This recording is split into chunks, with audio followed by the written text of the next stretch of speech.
Então, só existe uma possibilidade de você conhecer o ser. Você precisa de um pramana, um meio, um olho do olho, nessa história do terceiro olho, do sexto sentido, né?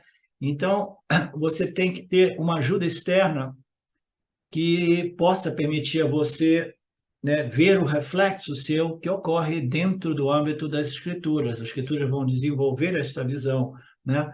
Então, existe apenas este método, né? Você precisa desse espelho vedântico, que irá revelar para você a sua real natureza. O espelho comum irá revelar para você o quê? O seu corpo físico, né? A gente se vê no espelho. Ninguém vai no espelho. Imagina se a gente tivesse um espelho que a gente pudesse ir lá dar uma olhadinha assim, olha só, olha, eu estou vendo no espelho aqui, a minha mente agora está assim, assado, meu intelecto está assim. Olha o meu corpo causal. Não, o espelho que nós conhecemos reflete somente o corpo físico, né? Então, existe um outro espelho que irá refletir não somente a sua natureza como consciência e existência, mas vai refletir até mesmo a sua natureza inferior como a mente, porque através desses conhecimentos revelados, você vai começar a ver diretamente, né, de forma honesta e íntegra, a condição da sua mente, do seu intelecto, de modo que você possa trabalhar para melhorá-lo até que eles sejam, né, plenamente fits, né? Plenamente prontos para esse conhecimento direto.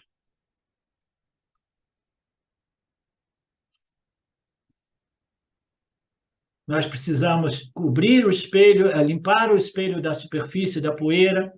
Neste caso, eu fiz a modificação nesta analogia, explicando, né, que um espelho precisa... Eu tenho que limpar meu espelho o tempo todo aqui. Eu tenho um modo de lavar o dente, de passar, porque, bom, pinga tudo no espelho. A Silvia está sempre brigando comigo. Eu tenho que limpar o espelho, né? A gente não precisa limpar as escrituras. A gente precisa limpar a nossa mente, de modo que a gente possa ver este reflexo, né? Ver esta revelação. A poeira que nós temos que limpar não é do espelho, é da mente. O guru vai segurar o espelho corretamente para você, apresentando os ensinos, esclarecendo as dúvidas, até que a gente possa olhar nesse espelho e ver, sim, sim, sim, agora eu consigo ver, Aham Brahmasmi, né? Aham Purnasmi. E se eu tiver alguma dúvida, o guru segurando o espelho deve, né, esclarecer essa dúvida. Se o guru não puder esclarecer essa dúvida, o guru não é realmente competente.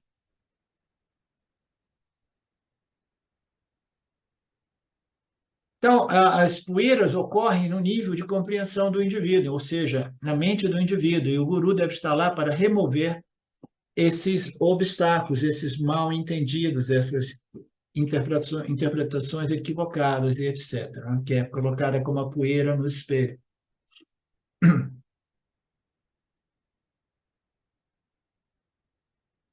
Portanto, Krishna diz que o guru é necessário. Se houver pessoas que obtiveram conhecimento sem guru, aquela história, né, que o Swami diz sempre, não assuma as exceções, as regras, como uma outra regra, né? Porque todo mundo, existem exceções? Estou dentro, né? Eu, naturalmente, né, eu sou, né, eu sou brilhante, né? Eu sou, né, fera nessas, tudo que eu quero na vida eu consigo, obtenho, eu chego sempre lá em cima, né? Uma pessoa de sucesso. Agora eu cheguei no mundo espiritual, eu também sou exceção. Eu sou bilionário, né? Como é que eu não seria uma exceção, né? Então, não, quando você chega no conhecimento, no autoconhecimento, né? Você tem que saber que as regras, não existem regras, as exceções, né? A princípio, não existe. Aquelas que parecem ser exceções, né? Não são realmente exceções, né? Aquelas que genuinamente se libertaram, né? E se transformaram, né? Não aqueles que tiveram as epifanias aqui e ali, que depois escrevem livros depois de livros e depois de livros, descrevendo a condição, o estado. Isso não é ensinamento adequado, né? Isso não é ensinamento adequado, que nem essa história do aqui e agora. O cara tem uma epifania, quando ele vê, ele sente como se ele tivesse presente. Antes ele estava antecipando e lembrando, totalmente deprimido, e agora ele está lá, ele fala, nossa, agora parece que finalmente aquela história do aqui e agora eu compreendi. O aqui e agora é o barato, né? O barato é fazer a prática do aqui e agora, mas sem nenhuma compreensão do que significa o aqui e agora. Significa uma mente tão pura, tão equânime, né? Que não tem aquela aflição de expectativa, antecipação, preocupação a respeito do que está por vir, né? Então, aqueles desejos e aversões, expectativas, tudo aquilo é, de qualquer modo, limpo. Então, se acontece uma epifania que produz isso, o cara realmente se encontra numa situação assim. Aí começa a contar a história que o caminho é esse. O caminho é você usar a prática do poder do agora, né? Agora, aqui, agora, aquilo. Sem nenhuma compreensão de que ocorreu alguma coisa que eliminou toda aquela impureza. E essa coisa que aconteceu é punho espiritual de vidas passadas. O punho espiritual de vidas passadas, bum, explode no momento, né, inesperado, e a pessoa se encontra assim, ao invés de procurar um guru realmente que compreende tudo isso, ele quer virar o guru e desenvolver a sua própria teoria e método de ensino. Aí cria esses ensinos que não ajudam ninguém. Porque a menos que você compreenda o porquê que você está sempre antecipando, preocupando, né? E expectando as coisas, por que a mente está tão aflita sempre, a menos que você compreenda a causa raiz de tudo isso, né? Você jamais vai ficar com uma mente satívica. Simplesmente a pessoa se torna numa condição satívica, vê o mundo de modo diferente, sem toda aquela aflição inerente de, né, ragas and dveshas operando na mente, e aí, sem nenhuma compreensão do que aconteceu para ele, ele quer ensinar o mundo.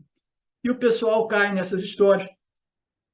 Compra esses livros e depois de alguns meses os livros ficam lá pegando poeira nas prateleiras das casas, porque não ajuda ninguém.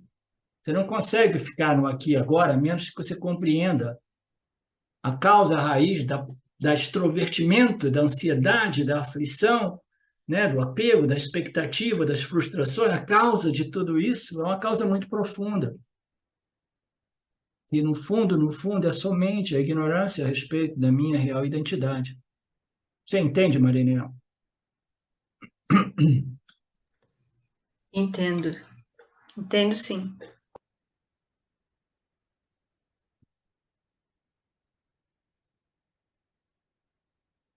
Mas, ainda assim, existe lugar para tudo.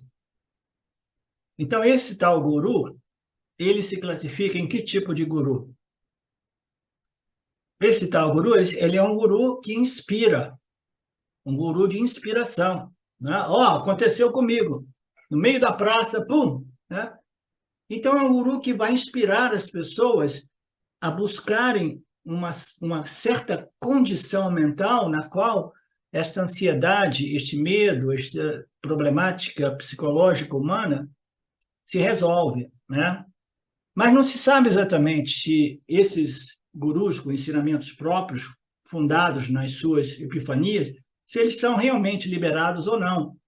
Isso ninguém sabe realmente, entendeu? Porque é aquela história, em terra de cego, a pessoa que tem um olho é rei, né? Então, quando a gente vê determinados indivíduos desses fazendo palestras para 1.000 pessoas, cobrando um dinheirão cada uma, porque o cara ficou famoso, e ganhando, né, $500.000 numa palestra, né? Aquilo já é uma sinalização um pouco estranha, entendeu? Um pouco estranha. Mas o fato é que não existe exceção a nenhuma regra. O que ocorreu a esse indivíduo foi a frutificação de esforços espirituais de nascimentos anteriores. E um guru é um guru não somente... Veja bem, existem 3 tipos de gurus, como nós já vimos diversas vezes. O guru de iniciação. O guru de iniciação, o que ele vai fazer? Ele vai dizer a você, olha, faça essa técnica, faça esse ritual, né? Faça este mantra, né? Faça este exercício, né? De asanas. Ele te dá algumas receitas do que fazer. Como nós sabemos, a ação, o karma, ele jamais irá produzir um resultado ilimitado. O karma é limitado, a ação e o resultado é limitado, mas o resultado ele pode ser um melhoramento, né? Então, nós vamos fazer ações que possam produzir melhoramentos. São resultados limitados, mas são resultados de melhoramento, tá? Então, você vai fazer coisas e você nem precisa mais do guru. Uma vez que ele fez a prescrição do que fazer, é o guru de iniciação. Existem gurus de iniciação, em geral, eles têm milhares de devotos. Milhares de devotos. Na Índia, então, no mundo por aí, tem gurus que têm centenas de milhões de pessoas. Ele simplesmente inicia as pessoas, faça isso, não faça aquilo, e aí começa a falar um pouco de psicologia, disso e aquilo, né? E aí tem aqueles outros gurus, né, que têm uma capacidade de inspirar as pessoas, né? E entre todos os gurus que eu conheci, o Nisargadatta Maharaj é o que preenche mais essa categoria, uma capacidade, um carisma monstruoso de inspirar as pessoas a fazer essa busca, né? Fazer essa descoberta, né? E aí existe o terceiro guru, que é o guru que a gente chama de teaching guru. Então, o guru é o terceiro guru, que é o guru que não necessariamente inicia, isso absolutamente não é um guru de iniciação, mas ele é um guru que ensina, e para ensinar ele precisa de um corpo de ensinamento completo. Então, ele ensina não as suas ideias próprias, mas ele ensina as escrituras reveladas. E ele precisa também de ter um certo elemento de inspirar os seus alunos, porque senão o pessoal, depois de um tempo, né, fica frustrado, cansado, etc., né? É por isso que as escritoras estão sempre fazendo esse mesmo movimento. Começa a falar sobre o que é o ser, o que é não ser, o que é o Karma Yoga, isso e aquilo, as práticas, e de repente, no final, ele fala assim, agora os benefícios, né? Os benefícios do autoconhecimento, porque ali todos nós podemos nos inspirar, dizendo assim, uou, existe um benefício, e esse benefício é real, né? Do ponto de vista prático e do ponto de vista filosófico, né? Então, esses 3 gurus, né?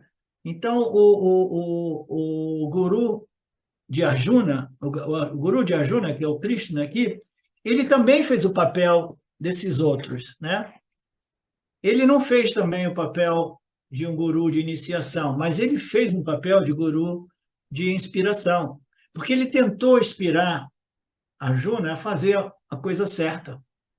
Antes ou depois, primeiro ele tentou Karma Yoga, depois ele viu que não funcionou, ele começou a fazer o papel mais do guru de inspiração. Ele estava tentando motivar Arjuna a fazer a coisa certa, tentando até mesmo dizer, olha, você tem que ser realmente macho, cara, você não pode se comportar como uma galinha, né? Ou como, né? Porque o exército inteiro, o Dharma, depende de você, né? Então, ele tentou estimular Arjuna nesse nível também, de inspirá-lo. Mas, no final, ele compreendeu a única coisa que irá resolver esse problema são os ensinamentos, né? Então, ele se tornou o guru que ensina, né? The teaching guru, quando ele viu que não tinha jeito. Eu vou ter que... É por isso que ele nos concedeu 18 capítulos do Gita, né? Porque ele disse, ó, não serviu isso, não serviu aquilo, o caminho direto diz, você, a consciência, nada vai te afetar, nada vai afetar a sua família do outro lado do campo, tudo é perfeito, nada realmente é existente, isso passou por cima da cabeça de Arjuna, né? Aí ele começou a falar um pouco de Karma Yoga, né? De Swadharma e Dharma, também ele muito confuso por causa do seu sentimentalismo, a sua fraqueza sentimental a respeito, né, dos outros, e no final ele falou, não tem jeito, eu vou ter que trabalhar duro aqui e desenvolver 18 capítulos, né, para poder remover ou purificar a mente de Arjuna de modo que ele seja livre de toda esta confusão. Então, a iniciação vai te dar um mantra, vai te dar isso e aquilo, né? Mas, no final das contas, os gurus de inspiração também vão servir um certo propósito, mas, no final, todos nós precisamos de um guru que ensina, a teaching guru.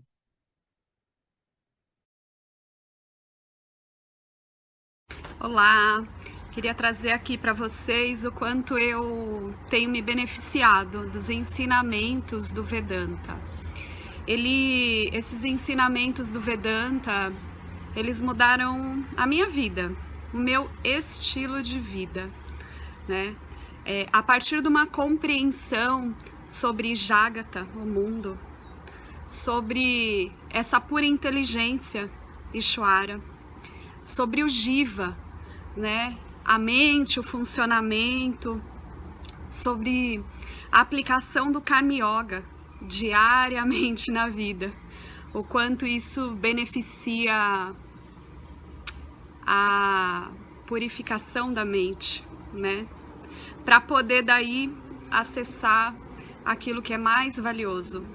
Aliás, eu diria sem valor estimável, inestimável, né? Uma riqueza profunda, que é a compreensão sobre os ensinamentos de Satya, a consciência, a existência ilimitada que sou. Bom, eu sou uma aluna de Vedanta, desse grupo, Vedanta Brasil, que iniciei a jornada, estou no começo da jornada, mas essa jornada seria impossível sem o apoio diário de um professor qualificado, o professor Arlindo Nagar, nosso professor, que dedica a sua vida, que dedica as batidas do seu coração exclusivamente para o ensino do Vedanta. Ele gosta de usar a frase o coração que se doa recebe. Então ele é esse coração que doa. E aí a minha pergunta e o meu convite é: e você? Tem se beneficiado também dos ensinamentos, da compreensão, da clareza desses ensinamentos que são trazidos para nós? Sim? Se sim, o coração que doa recebe.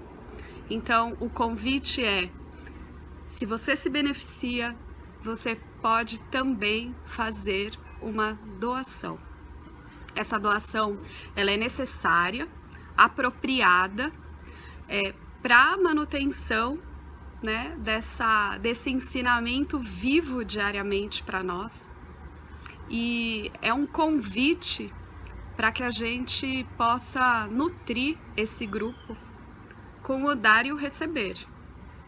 E se você se beneficia, tenho certeza, qualquer valor mensal é suficiente.